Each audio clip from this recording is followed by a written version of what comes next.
Today is our Rev Up series. We are going to talk about lead generation, the key to success, finding motivated clients, and what to do with those people once you do find them. Good morning, Charles. So, Good morning. good morning. Our learning objectives today, we're going to talk about the lead generation model, the philosophy of lead generation, different types of lead generation, and then talk about creating that follow-up plan. All right, the lead gen model. This is how it's going to work for the rest of your career in real estate. This is really how it works for just about any business, for the record. We have people that we find that are leads. We throw them in the top. Those are anybody we call our leads captured, which means we have their contact information. They may not know who we are. So that's a lead. Somebody who may at some point in their life want to buy or sell a house. Okay. Those are leads. We're going to put those into the top of the funnel, which is the biggest portion of the funnel. And then they're going to slowly work their way down through prospects. That's where they're actually like, oh my gosh, I think I want to buy or sell a house in the next 12 months, right? That would be a prospect. And then we take those prospects and convert them into clients. Those are people that are actually buying and selling houses. And then we have the post-sale process down there at the bottom, at which point it spits those people back out and we throw them back up to the top. Now, the good news is when we throw them back up to the top and they start the cycle all over again, they actually skip that lead portion and go right into the prospect portion. So let's talk about those leads. All right. The philosophy of lead generation is that you need to feed your database. Okay, we're going to go into more about that here in a moment, but we need to continually be growing that database, doing lead gen. You should have 5 legs or 5 methods of lead generation as part of your business. Okay, those 5 methods, the first one is always your database and your sphere of influence. So you're always going to dig in to your database and your sphere of influence or your circle of influence first. That's your primary source. Those people already know you, they love you, they trust you. They're going to have an easier time handing over business than meeting some stranger on the sidewalk. Okay. The second leg or method of lead generation that you should have in your business is going to be your leads from listings. Okay, leads from listings. Any listings that you have, they should be generating, or you should be leveraging those listings to generate additional leads, sign calls, open houses, door knocking, mailers. You've got the world at your fingertips if you have a lead. If you're like, Amy, can you go further into that? We did during our 12 days of systems training back in December. There was one whole session that we talked about number one, your database, and then there was another session where we dug into generating leads from your listings. So you can go back and catch up on that one if you want the specifics on those 2 forms of lead generation. So those are your first 2 of your 5 methods of lead gen. The next 3, you get to choose for yourself. What sounds like fun to you? What do you enjoy doing? How much do you like interacting with people? How much do you want to be by yourself, right? So we can choose those 5 additional legs. The next philosophy of lead gen is we have captured and connected. If you've been part of any of my trainings, you've probably heard this in the past. But what that means is like captured, I like to think of them like a zoo animal, right? We have their information. We know their name. We have their contact, their phone numbers, their emails. But if we call them, they probably don't know our number. They probably aren't going to pick up. They're not going to come, just like a zoo animal, right? The wild animal, we've trapped them. They don't yet know us or trust us. Okay, we want to move those captured over to connected. We'll do that with a follow-up plan that we'll go into further in detail. But connected is going to be more like your puppy dog, right? When you call your dog, 90% of the time, they probably come running to you, probably more often than that, but we'll just say 90% because even dogs have their moments. So we want to move them from captured to connected, where they begin recognizing us, trusting us. They answer our phone calls. They respond to our text messages. That's the goal there, or the philosophy. And then we're just going to repeat, repeat, repeat. Okay. As always, if anybody has questions, feel free to throw them in the chat box. You can unmute yourself and just interrupt me. You can raise your little hand there on your Zoom screen. Any of those methods work great to get a hold of me. I'm going to actually make sure I have the chat screen open in case somebody throws a question in there. All right, getting you guys off my windows. There we go. Fabulous. All right. So let's move forward.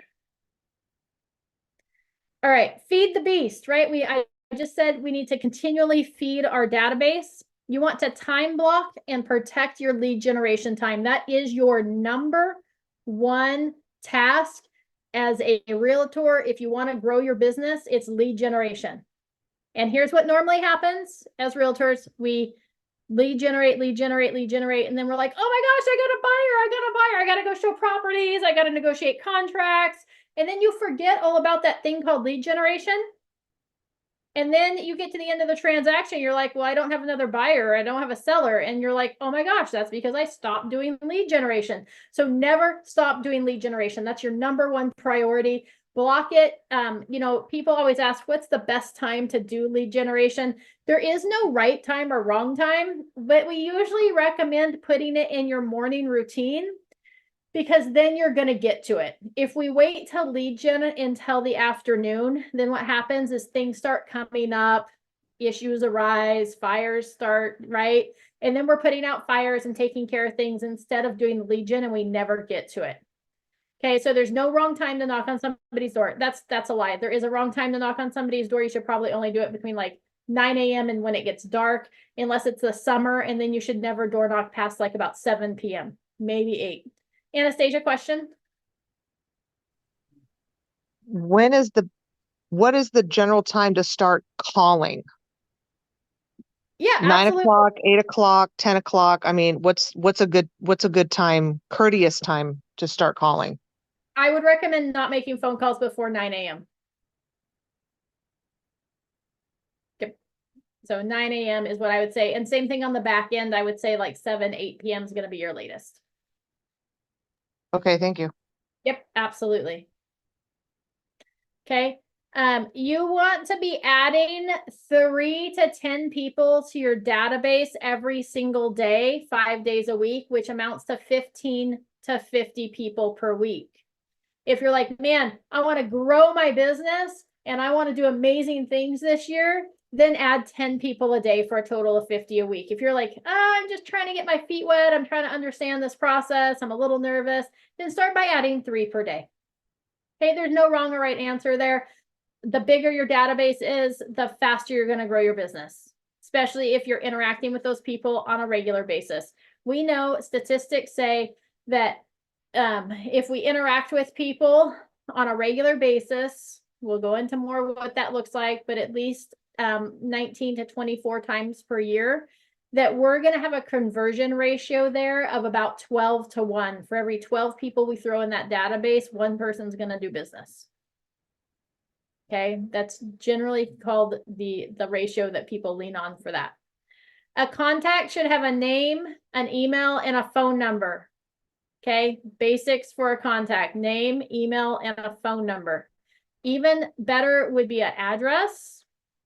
Even better would be like their birthday, or you could look up their home anniversary if they own a house. So there's lots of things you could add in there, but basic is name, email, phone number. Okay. All right. I keep clicking off the screen so it doesn't change. All right. 5 legs of lead gen. We talked about this already. The first one should always be your existing database. We're going to dig into that, hammer them. We're going to do that with at least 36 interactions on an annual basis. Okay. Then we have our leads from listings. So we're going to leverage those listings for leads. My goal is always to generate 3 listings or 3 leads per listing that I have. Okay, somebody that can see that sign in the yard is going to sell their home. And then you can also pick up buyers. And then your methods 3 through 5 of lead generation are going to be your choice. There's no wrong or right answer for that. Okay, again, and you might think of things like outside the box. Again, if you need some deeper ideas on some different things, we did go further into detail on these during our 12 days of systems to move you from ideas into actions that are on the YouTube channel. So you can look into those. We also last December did 12 days of lead gen. Notice this theme here that I do in December. We have 12 days of lead gen, so you can go back to those recordings too and look at those. But some ideas, you could lead gen on social media, expired listings, for sale by owner, YouTube, events, open houses, business to business, mail, referrals, networking groups, community groups, farm or frequent area of repetitive marketing, investors, cold calling. Be really careful with cold calling. Make sure that you're TCPA compliant. Sponsorships, right? Schools, sports teams, etc. You can buy leads from third-party vendors like Zillow or Realtor. You can do park benches, bus stops, grocery carts, webinars, seminars, first-time homebuyer seminars, moving up, downsizing, attorney connections like probate, divorce, bankruptcy. Those would be niche. Builder connections, bank referrals, door-to-door ads, booths at events, teaching and speaking. The list goes on and on. There's no, like, you could be like, my lead gen is I go to Home Depot every day and I start conversations with people in the aisles talking about what kind of projects they're doing. And then I tell them how it would be much easier to sell that house and buy a new one than try to add on to that property. Right? Who knows? So that could be your method of lead gen. You could be like, Amy, I just like to go to the grocery store. I can strike up a conversation with anybody. So as we're picking out fruit, we talk about the housing market. Like, whatever it is, there's no wrong or right answer. You can be like, people scare me. You're not in the wrong industry. Even if people scare you, you can still be successful. People actually scare me. So I was successful in real estate. I just, fake it until you make it. I showed up for my open houses, put on a smiley face. I interacted with people. And then when I was done, I went home and I went to bed because I was exhausted from just being around that many people for 2 hours a day. I also leverage social media. I don't actually have to really interact with people face to face on social media. So even if you're an introvert, there's ways that you can lead generate and grow your business too. Okay, there are no excuses. Any questions so far about your 5 legs of lead gen?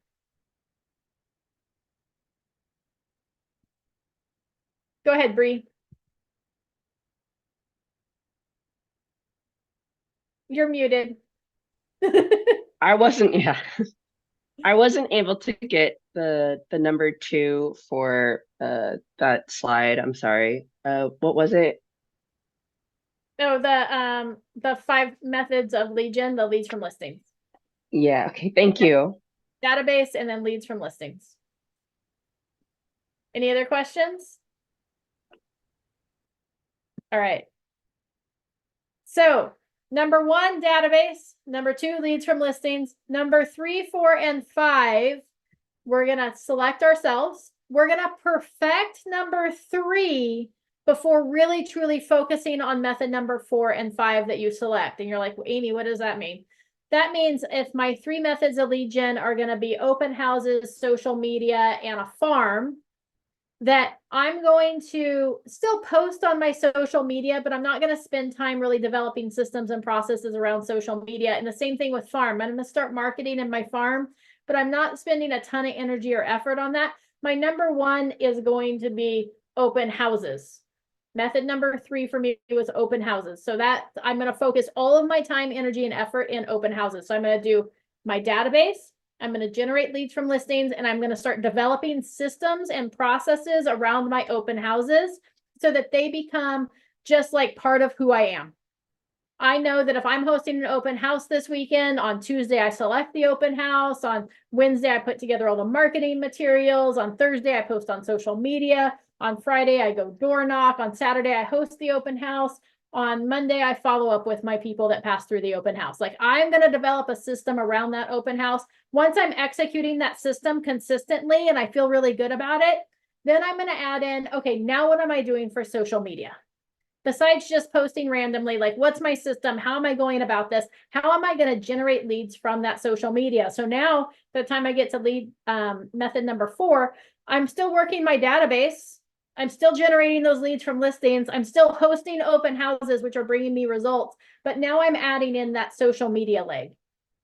And I'm focusing on that, developing the systems and processes around that. If we try to jump in and you're like, I'm not even working my database and I don't have any listings, and now I'm going to do open houses, farm, and social media, and you dive into all of them, what happens is you're going to get overwhelmed and you're going to quit. Okay, I promise. You're going to get overwhelmed and you're not going to do anything that you should be doing. And especially you're not going to be working that database because you never spent any time digging into the database first. Okay, so take time to perfect, and master each one before moving on to the next one. It's okay if like this year you're like, I'm just focusing on my database. I'm getting the people in there. I'm creating touch plans. I'm going to be making those phone calls. I'm just going to get in the habit of doing that right now before I even try to do open houses. Okay, earn the right to move on. Any questions? All right. Captured versus connected. Remember, we talked about the zoo animal versus our pet dog, right? Captured is the zoo animal. We have their information. They're not interacting with us. Our dog is the connected. They're interacting with us. They come, they answer when we call them, right? We're going to try to move people from captured to connected through systematic connections. We're going to move them through that lead generation funnel that we talked about at the beginning. What I recommend for all new leads that we add to our database is we start them with a 5x5, which we'll go into more details on here in a moment. Then if they're still not responding to us after that 5x5, we're going to interact with them like 5 times in the first 5 days. Then we're going to move them over to an 8x8, which is an interaction per week for the next 8 weeks. Okay, our goal is to get them to respond. We know statistics say that it takes 8 interactions to win a client. Okay, most people stop at 3. So we want to keep connecting with these people until they start responding to us. If they still haven't responded after the 8 weeks of reaching out to them on a weekly basis, then we're going to roll them over to what we call our 19 plus to connect. Okay, again, all of these, the goal is to get a response. Once they start responding to us, we're going to move them to what we call a 36 to connect. Okay. Again, I'll go into these more in detail here in a moment.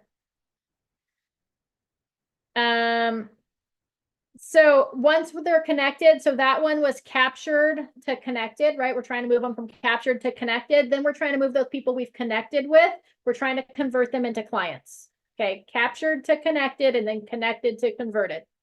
Okay, same thing here. We're going to do systematic connections once we're connected with them, once they're responding to us, they're answering our phone calls, they're hearing us, they're reading our emails. Once we've connected with them, we're going to do those systematic connections to move them further through the funnel into a client. Once they're responding to us, as previously mentioned on that 5x5, the 8x8 or the 19, then we're going to roll them over to a 36 plus to convert. And our goal here is to create transactions. Okay. The key to lead generation is follow-up. If we're going to go host an open house and we generate leads during that open house, and then we go home and we do what Amy did for the first 10 years of her real estate career, and she takes those slips of paper and she throws them in a pile in her office, there's no follow-up. I'm not converting any of those people. I had hundreds of thousands of dollars of leads that I just threw away because I chose not to follow up with them. So the money is in the follow-up. So you want to make sure to create a follow-up system for all new leads that you put in your database. If your CRM or your contact relationship manager, your database has the ability, automate those plans. Okay, if you can set up touch campaigns or interaction campaigns in your database, please do so. It makes it so much easier. The goal here is to create a scalable business. Okay, you may be like, Amy, I've got 5 people in my database right now. So adding 5 people, like, no big deal. Now I've got 10. It's really easy to stay on top of them. Yeah, it's really easy to stay on top of them for this week and next week. But come, the middle of the year, where now you've got 200 people in your database, it's going to be a little harder to stay on top of them and a little harder to manage it. So if we create systems and processes now, and we begin executing those when we have 5 people in our database, it makes it so much easier that when we have 200 or 300 or 1,000 people in our database, we're still executing the same plan. Okay, we've made our business scalable. It also makes it so that when you're like, oh my gosh, I'm so busy, I need help, I'm going to hire an admin. Now you can be like, admin, here's my systems and processes. Please continue to execute. Here's the steps that you're going to execute, and here's the 2 that I'm holding on to. Right? So easy to make a scalable business. Okay, that 5x5 plan. So remember, all new leads that we gather, we're going to put them on a 5x5 If you did the 12 days of systems, we talked about a 12 by 1 plan, which was 12 connections in the first week. So you can always level it up. Notice here it says 5+ attempts at connections over the first week. You're going to make at least 5 attempts. Okay, it's going to be a variety of emails, text messages, and phone calls. We want to make sure that we put a call to action on those items so that we're asking them to respond to us. Okay, what that might look like is if we had an open house lead, it may be the first attempt is a thank you video message sent via text to them of me saying, hey, thanks so much for passing through my open house today at 123 Sample Street. If you have any questions about this property or any other property on the market, I would be happy to assist you. Please reach out. Okay, so one might just be a thank you. The next one might be so that might be like on Saturday after the open house, we send out all of our thank yous. On Monday, it may be like, hey, we're going to set them up on a property search based on my conversation that I had with them in the house, or just based on the house that they stopped in to view at that I was holding open. I'm going to set them up on a property search. And then I might shoot them over a text message. Just a heads up, I went ahead and set you up on a property search. It's for 3-bedroom, 2-bathroom homes in Vacaville. If you want me to further refine that, or, let me know how you would like me to further refine that search for you. Right? Or I might even like cap it at what I think is maybe a lower than what they're looking at price range. So maybe they told me, oh, we're looking up to like 625. I may be like, oh, I did 3 bedrooms, 2-bathroom homes, up to 600,000. Please let me know how you'd like me to further define that. Right? Or refine it, right? So we're trying to get them to respond to us. The next day on Tuesday, I might call them up and be like, hey, if they don't answer, I might leave a message. This is Amy. You passed through my open house this last weekend. I just want to let you know that I set you up on a property search so that as properties come on the market, they're going to go directly to your inbox so that you're kept up to date of everything that comes on the market the second it hits. I set it up for 3 bedrooms, 2-bathroom homes up to 600,000. If you want me to make any changes to that, just give me a call back. I look forward to showing you properties soon. Right? Now we've sent them a thank you.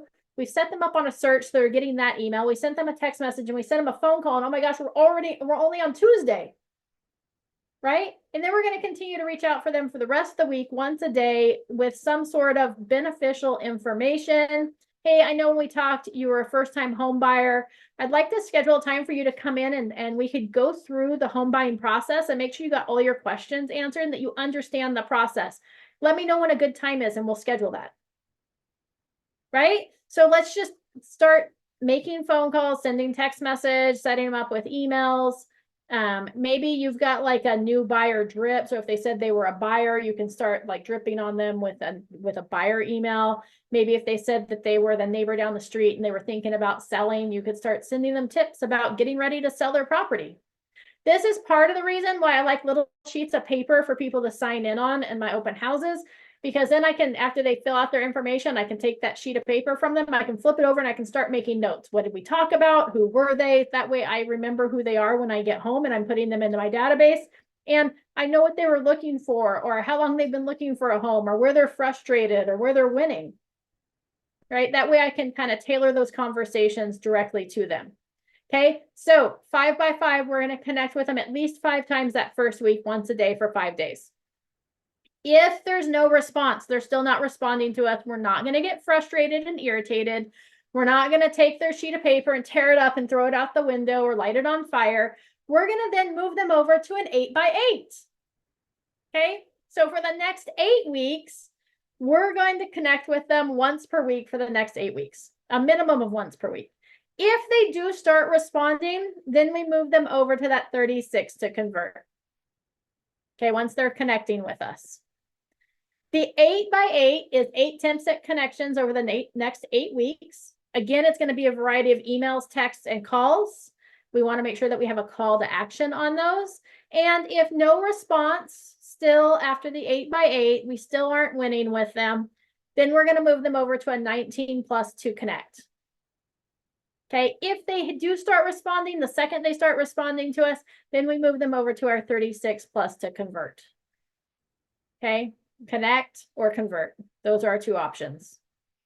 Okay. There's no wrong or right answer to this. I usually kind of like, oh, this week I'm going to call them. Next week I'm going to email. The next week I'm going to text them. I do recommend that you put a system in place for you specifically on what works for you. And that means that it's going to be something in writing that here's what I do. Here's my 8x8 campaign. Again, if your system, your database, your CRM allows you to automate this, this is a good time that you can set that up in your CRM or your database, and it will actually tell you, you know, pop up every Wednesday. Hey, you need to call Leticia again. Next Wednesday, hey, you need to send email Leticia, or maybe it'll even like send that email for you. Or hey, it's time to text Leticia, right? So it's going to tell you each week that it's time to interact with that person. That way you don't have to remember who you're supposed to interact with. Your system's going to tell you.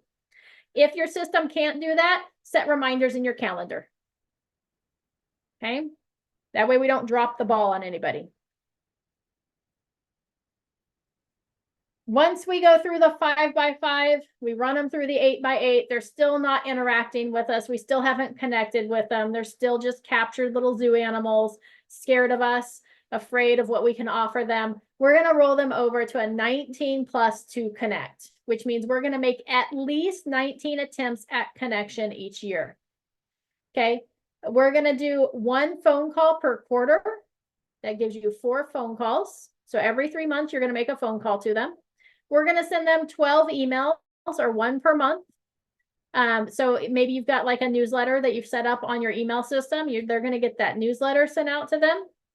And you may want to make your newsletter tailored like a seller's one versus a buyer's one, or some information for both on one. We're going to invite them to an event.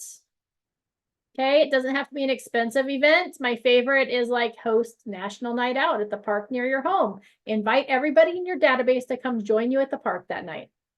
You can make it way more exciting than that, but that's one that's like basically free. We just call up the city, we register the park, let the neighbors know. You can have a big block party, invite potential clients to come enjoy National Night Out at your park. Assuming that you've got their address, you want to send out 2 mailings a year. Okay, it might be like a branded pen. It could be like a cute little calendar to put on the side of their fridge. It could be like 5 tips to getting ready to buy a home, or 7 tips to get your home ready to sell, right? Something that they're going to get in the mail. It could be a recipe card. Maybe like twice a year you send out recipe cards. Like, here's a great new Thanksgiving recipe. Right? There's no wrong or right answer to this. Something in the mail delivered to them. Once they start responding, we're going to move them over to that 36 to convert.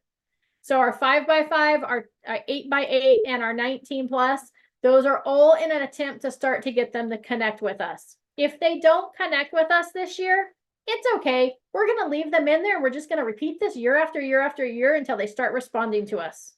We are going to be the squeaky wheel. When they decide they're ready to buy a home, they're at least going to know that I sell homes. Okay. You may want to set them up still on that property search. If you set them up at the beginning, you may want to just leave them on that property drip campaign as well for additional touches. Any questions about the 5x5, the 8x8, or the 19 plus? No. Okay. Fabulous. Does this seem manageable to everybody? All right, I got a thumbs up from Charles. I got a shaking head and a thumbs up from Bree. Thank you. So yeah, so super simple. Again, it's just creating that system.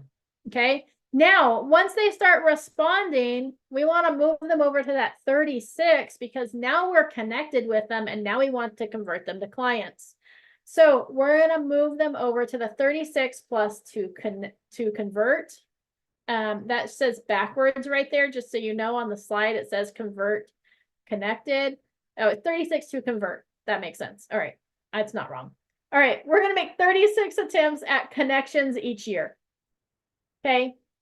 36 plus interactions. They're still going to get that quarterly phone call, 1 per quarter. Every 3 months, we're going to call them up. We're just going to have a conversation. How are things going? We're going to make notes in our database as we talk with these people. So it's going to make it really easy when we go to pick up the phone the second time to be like, hey, I know last time we talked, you know, you were getting ready to move your oldest off to college? Are they enjoying college, right? It's that family, occupation, recreation, dream conversation, the Ford sandwich. We're going to talk with them about their personal life, build relationship. Then we're going to sandwich in a little bit of business. And then we're going to follow up with wrapping it up with the Ford sandwich, that family, occupation, recreation, dreams. Okay, 4 phone calls, 1 per quarter. The first one might be awkward because you might have people that you've added into your database that you've connected with. Not that we're leads, but that actually came out of your phone or your email, and you're like, they know me. If we saw each other on the street, they would recognize me, but gosh, it's been a year and a half since I've talked to them. So that first call might be kind of awkward, and it might be something like, hey, so sorry that I haven't taken the time to connect with you sooner. I just wanted to check in and see how things were going. And then, oh my gosh, I'm so glad you're doing well, or gosh, I'll keep you in mind. If you need anything, let me know. And you might not talk about business at all.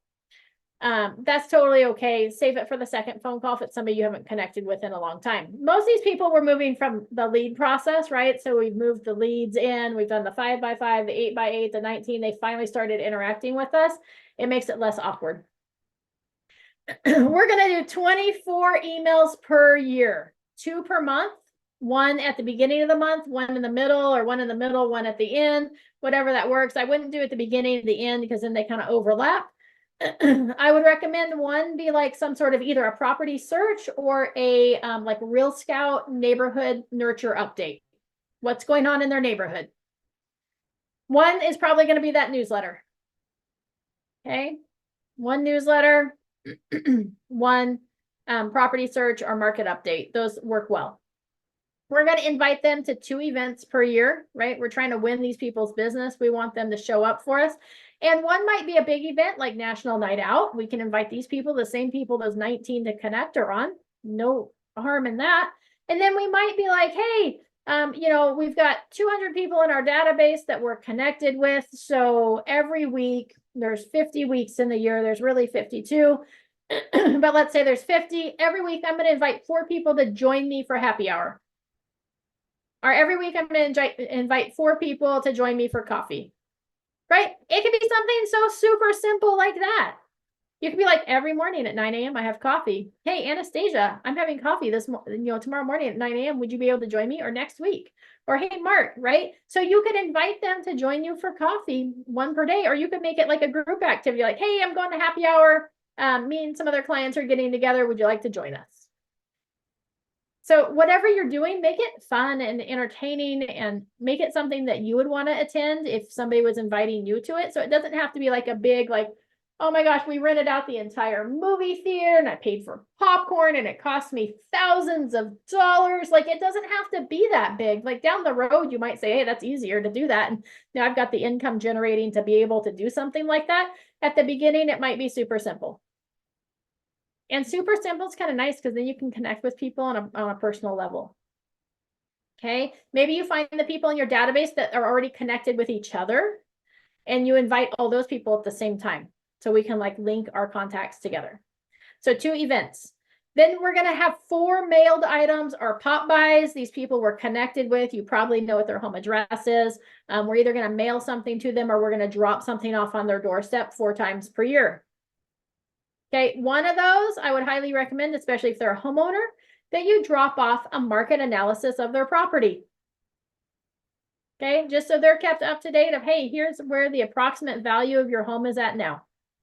Just so they're kept up to date on that. You could include them on whatever else you're mailing to the other people, the recipe cards, the calendar that goes on their fridge, whatever that might be. And then you might include like a pop-by, 1 or 2 pop-bys where you actually show up on their doorstep, drop something off, a little something that they find beneficial and that they find value in, or that's fun.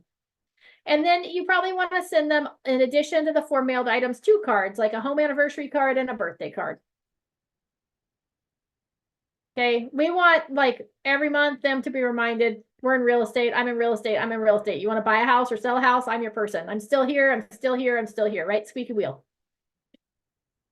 Okay, questions about the 36 to convert? All right, your calls. I kind of touched on this already. You can follow a plan, right? So it could just be like, hey, I've got 100 people in my database. So this quarter I'm touching these 25, next quarter those 25, right? And then, or sorry, back up once per quarter. So it may be that you have 100 people in your database, which would be about 33 people per month. So it could be these 33 people this month, those 33 next month, and the 33 after that. And then as you add people to your database, they just go in and where you add them in. Again, the initial one might be just an initial check-in. The follow the plan, the DTD2 or the 555 plan. DTD2 is do the database too. It looks like this. It breaks it down by quarter alphabetically. So if you've just got a database full of people and you don't know where to start, this is a good method to dig into that. It took statistically people's last names and grouped them together so that statistically you're calling about the same number of people each week. Week number 1, you would call anybody who has a their last name ends in A or W. Week number 2, you're going to call anybody who ends in B and E. Week number 3, you've got D and O, and then H and V, and C and K, and F and G. So it just gives you a systematic way to like work your database where you're calling people every quarter. Okay, if you notice there, it's got call and text. So you're calling some people. You can also add in a bonus text message so that every quarter you're getting a call and a text message. Which leads us into the next idea, which is the 555 plan. The 555 plan operates in the idea that you're going to have 5 conversations about real estate 5 days a week. And that you're going to repeat that every quarter. And that it systematically sets it up on a month-to-month basis as well. So the idea behind the 5x5 would be like, this month I'm calling you. So maybe those first 33 people in your database, right? If we broke it in, just if we divided it up evenly, those 33 people I'm calling this month. Next month, I'm calling the second group of 33 people, and I'm going to interact with the first group of 33 people on social media that month. Right? So month 1, they get a phone call. Month 2, they're getting a social media interactions. We're adding in the second group of 33. Month number 3 of the quarter, we're calling the third group of 33 people to finish up all of our phone calls through our database for that quarter. The people that we social media messaged last month, we're going to text them this month, the third month. And the people that we called last month are getting the social media interaction this month. Okay, that sets you up that you're interacting with them on a monthly basis. The first month is going to be, the first time it's going to be a phone call, then social media, and then text message. And then you're going to repeat, and you're just going to keep everybody on that cycle, break it up into quarters. So the first quarter that you start this program, some people may not get a social media interaction or a text message, depending on where they start on what month. But that's a really easy way to break up your database as well and get in some additional interactions with that database.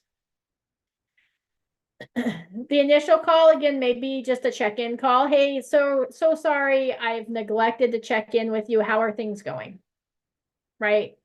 The next phone calls, or if you've been in contact with them, it's going to be a forward sandwich. You're going to focus in on family, occupation, recreation, dreams at the beginning of the call. You might want to stalk them on like social media. Oh, it looks like you just got back from vacation, or I'm so sorry, I saw that your dog passed away.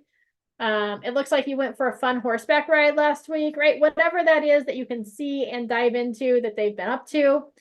We're going to elaborate on that.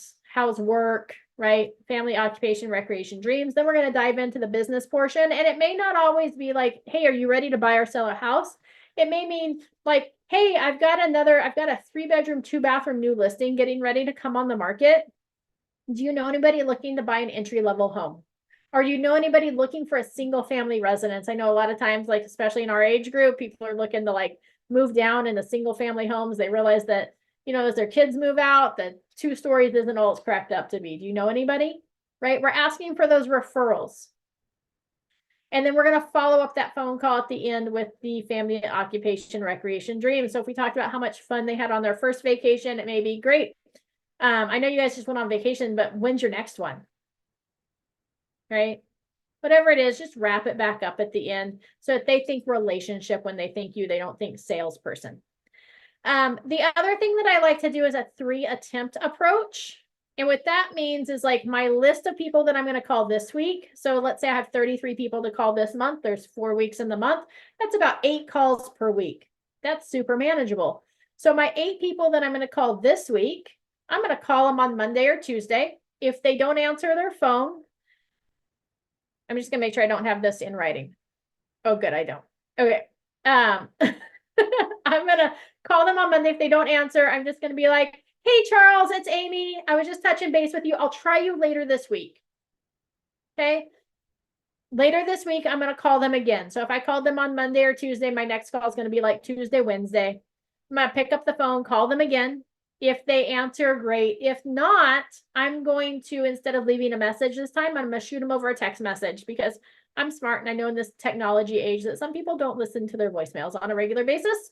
So I'm going to shoot them a text message. Hey, Charles, it's Amy. Just touching base with you. I'll try you later this week. Same thing. I'm not asking them to call me back. I'm just giving them a heads up. I'm like setting them up for success that, hey, I'm going to call you again. So next time when I call you, you better answer your phone. Right? Setting them up for success. Sometimes people then they respond via text message so we can start a text conversation. Totally fine. I can just let them off the hook at that point if we're having a good text conversation.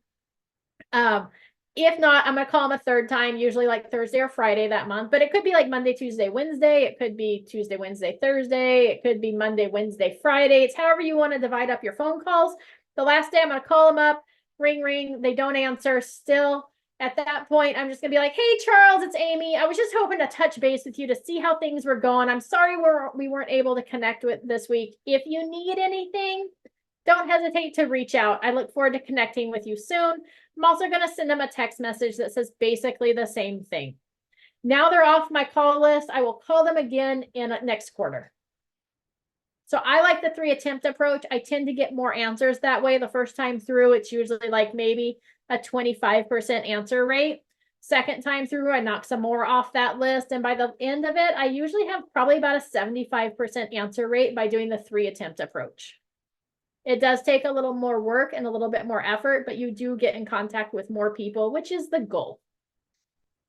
Unless you're like me, the goal really is to have them not answer their phones because you don't actually want to have a conversation. I'm joking. So do the 3 attempts. I like it. Good. All right, there's that DTD2 that we talked about.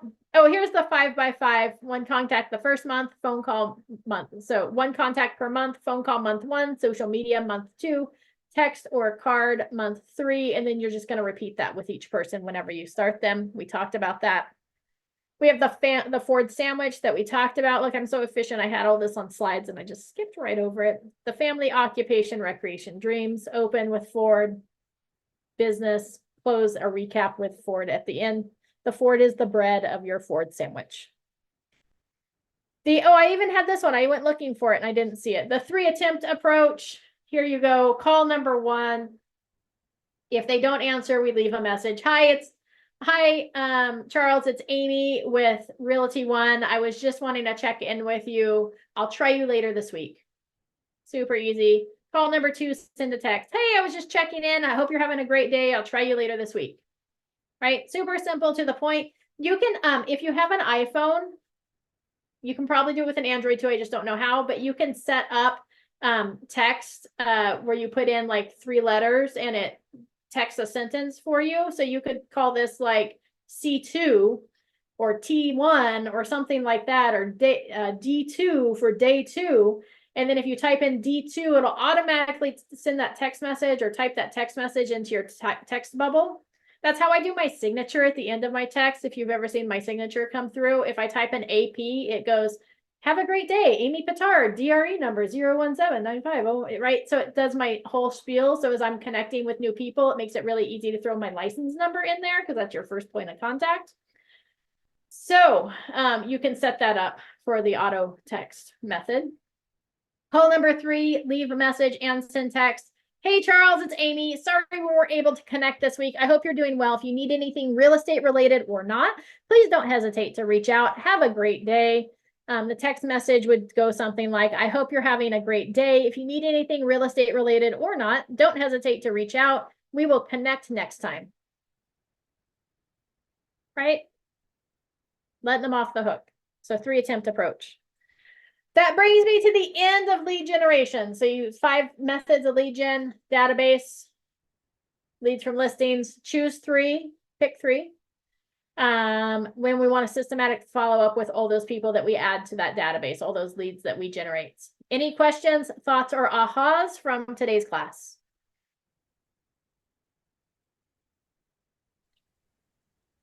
Thank you, Excellent Amy. information. Always great information. You're welcome.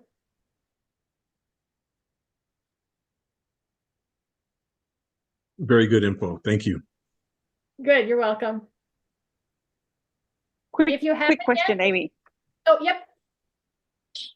So you said that to set up your signature to send text. I mean, I don't know if it's related, but how do you do that? That sounds really easy and really cool. Yes, so it's text shortcuts. Hold on. Let's see if I can find it. Let's see how fast I can find this. Usually what happens is I go in there and I Google it. Let's see, it's not there. All right, hold on. All right, we're gonna go into general settings. All right. Now what we're gonna do is we're gonna Google it. Hold on. Text shortcuts on iPhone. So I do just about everything, in case you guys were wondering. Settings, general, the keyboard section. So you're gonna go into your phone, into keyboards. If you have an iPhone, again, if you have an Android, I think you can do it. I just don't know how. Keyboard under general, and then you go to, you guys are in the way, so I can't see what it says. I think it's the text replacement. Okay, And then you can set up ones there. cool. You can type in the Thank you phrase, so much. shortcut. Yep, absolutely. Thank you. So I have a question. Yes. So, Bubble. Bubble. Yeah, green bubble. I called you a green bubble because I know you have an Android. Oh, I love my Android.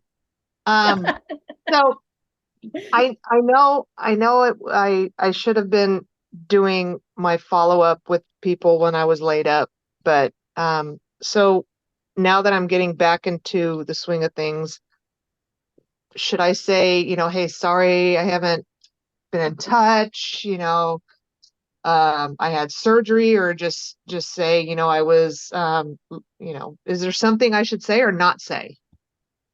It's totally up to you and what you feel like would help with the conversation or not help with the conversation. If you need that icebreaker of, gosh, I'm so sorry I haven't connected with you recently. I was laid up because I had knee surgery twice, shoulder surgery twice. What did you have? Shoulder surgery, right? Was it knee or shoulder? No, shoulder was 22, knee Oh. was 23. All right. Because I've had surgery for 2 years straight. Yeah. Then you can absolutely utilize that as your crutch to help you move forward. There's no reason that you can't utilize that. Okay. Yep. Oh, I'll be doing the same thing. There you go. You had yours done way before me, mister. I'm still in physical therapy. Me too. Oh, yeah. If you haven't logged your attendance yet, make sure you do so. The link is in the chat box. You can click on that. It also has a little place that you can make suggestions for future trainings. And you have to make a suggestion or it doesn't let you submit it, by the way. That's because Abby's fabulous and that's how she set it up. So you have to make a suggestion. So we want to know what you want to learn about. Oh, there we go. Look at that. She's so fabulous. She even popped up what was coming up this week. So tomorrow we have Lisa Visa. She'll be in the office as well as on Zoom. So you can join in the office or join us via Zoom. Same link for Grow Your Business with the Home Warranty. That's at 11 a.m. And then tomorrow evening at 7 p.m. for your night owls, we have zip forms templates. We're going to show you how to set up your templates. I'm not actually going to walk you through how to set up each template, but I'm going to show you how to do it. And then how to edit forms in zip forms so that you're kind of familiar with the zip forms program. You never know what I might come up with in there because sometimes I've got little funny tweaks and tricks that I do. So you never know. Same Zoom link for all the classes. Try to keep it easy for you. All right. Anybody need anything before we wrap up today? No, ma'am. Thank you so much. You are welcome. No, thank you. You're Yeah, welcome. all good. Thank you. Perfect. Thank All right. We will see you all tomorrow at 11 a.m. with Lisa Visa for our home warranty. No, Bye, everybody. have a good day. You too.